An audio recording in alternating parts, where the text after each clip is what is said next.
Tonight, CBS News correspondent David Martin on assignment for 60 Minutes. President Obama has ordered the prison camp at Guantanamo Bay closed, and his administration is close to figuring out what to do with the 240 inmates still held there.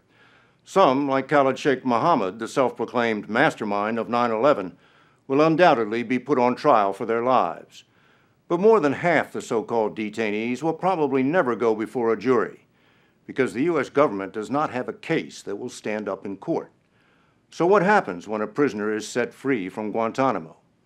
Well, more than 500 were released during the Bush administration, and one of the largest contingents was from Saudi Arabia.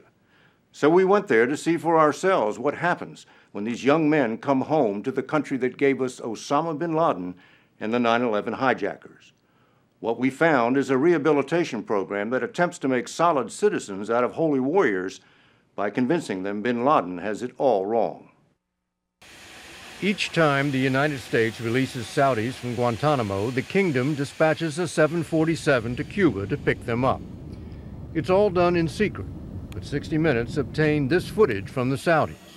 The prisoners step onto the aircraft slightly dazed, their shackles and blindfolds having just been removed. On the long flight home, they are checked out by a medical team and logged into the Saudi legal system. So far, 117 Saudi men swept up in Afghanistan and Pakistan in the months after 9/11 have come home from Guantanamo. One of them, Khalid al-Ja'ani, was once a disciple of Osama bin Laden.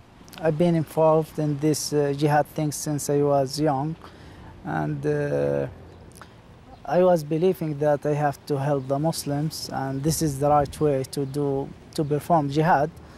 Ja'ani first went to Afghanistan in the 1990s and was with bin Laden in the Tora Bora Mountains during al-Qaeda's last stand against the Americans. So you were in Tora Bora at the same time as Osama bin Laden? Yeah, I met him there. And did you leave Afghanistan at the same time as Osama bin Laden? One day different. He went first? Of course. That experience left him with an entirely different opinion of bin Laden. And he said, we are not going to let you down, you are not going to let us down. But I saw that in Tora Bora, that when he left, so he let everybody behind him, you know. He changes his story. I call him flip-flop. Ja'ani was captured in Pakistan and ended up in Guantanamo with hundreds of other so-called enemy combatants.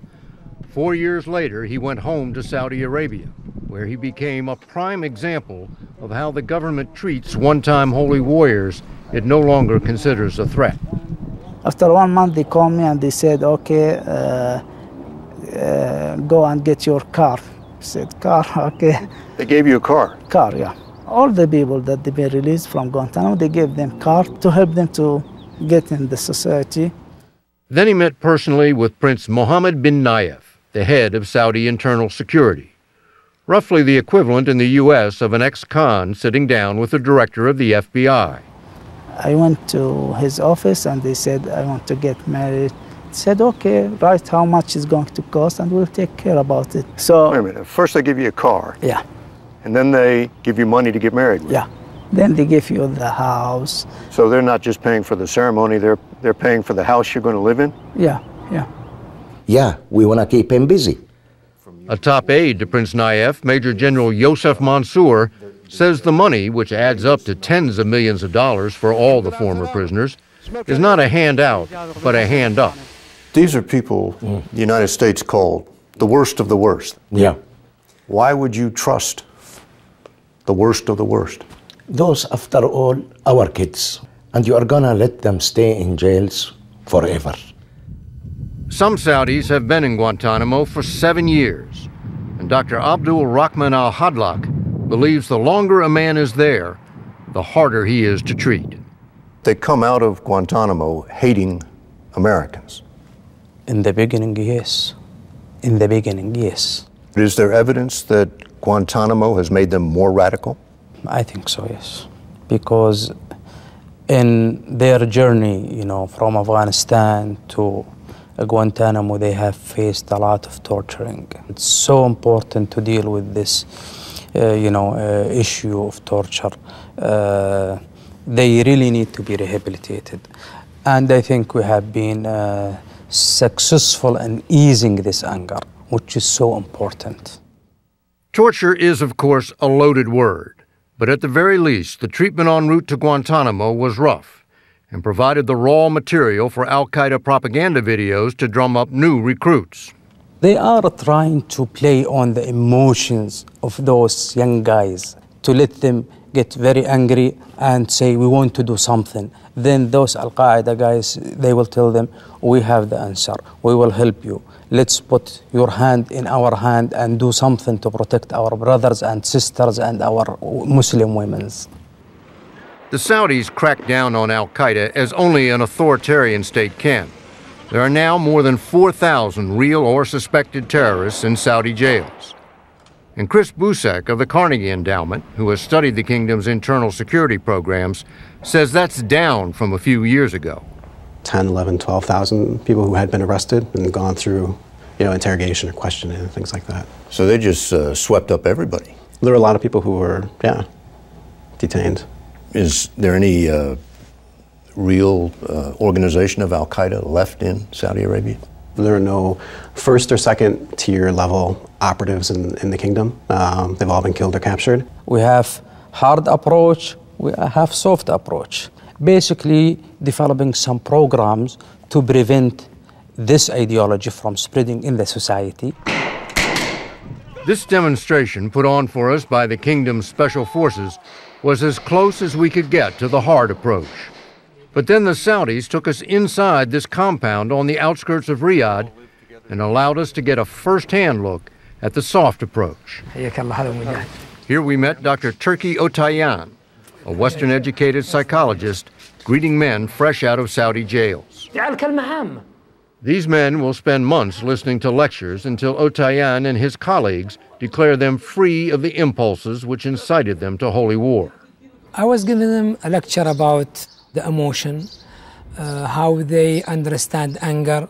I was trying to say anger is not, easy to control, especially in their cases. This is what we would call in the West anger management. Anger management, exactly. And then there's art therapy, a surprisingly modern concept introduced by Dr. Awad Al-Yami into a very conservative society. He says art gives his students a chance to express feelings they're not ready to talk about. This is about Guantanamo Bay, probably. No one is more central to the rehabilitation of these ex-offenders than Sheikh Ahmed Jilan. What did you tell them about jihad? When we talked about jihad, we told them that Islam doesn't want to send a message that our religion is a bloody religion. Jilan, that's him batting a volleyball with those same angry men, confounds all your preconceptions about Muslim clerics as stern, remote graybeards. But he memorized the Quran when he was still a teenager and is the center's unquestioned religious authority. Allahu Akbar. His job is to guide these men away from Osama Bin Laden and back to what he calls true Islam. Most Americans, the one Saudi they can all name is Osama Bin Laden. And they all know that most of the hijackers on 9/11 were Saudis. Why should Americans take a lesson from the Saudis, of all people? A lot of these programs are about recognizing that being violent is not a permanent state of one's life. Just as you become radicalized, there's a process for that. Some people go through another process where you leave violence behind. And I think that's the part that's really important. But here's the most important part. 11 of 117 men returned from Guantanamo have shown up again on Saudi Arabia's list of most wanted terrorists. You can call that a 10% failure rate, or you can call that a 90% success rate. 90%. I always take the glass, you say, this is half full or empty full. General Mansour was not laughing when Mohammed al-Alfi became a colossal embarrassment to the soft approach. Alfi came back from 6 years in Guantanamo in a back brace, went through rehabilitation, but then traded the back brace for a bandolier, and along with another graduate of the program showed up in Yemen on an al-Qaeda video denouncing the Saudi government. والمساندة للحرب الصليبية.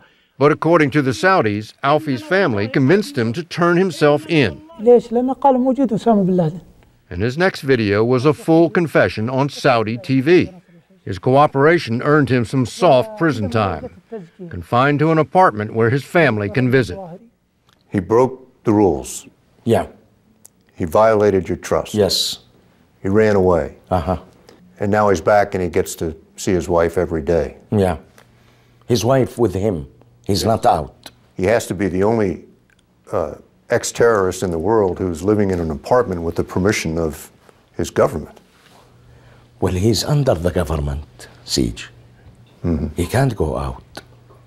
America's top intelligence officer, Admiral Dennis Blair, has said the sight of former Guantanamo inmates showing up in al-Qaeda videos, quote, does not inspire confidence in the Saudi program.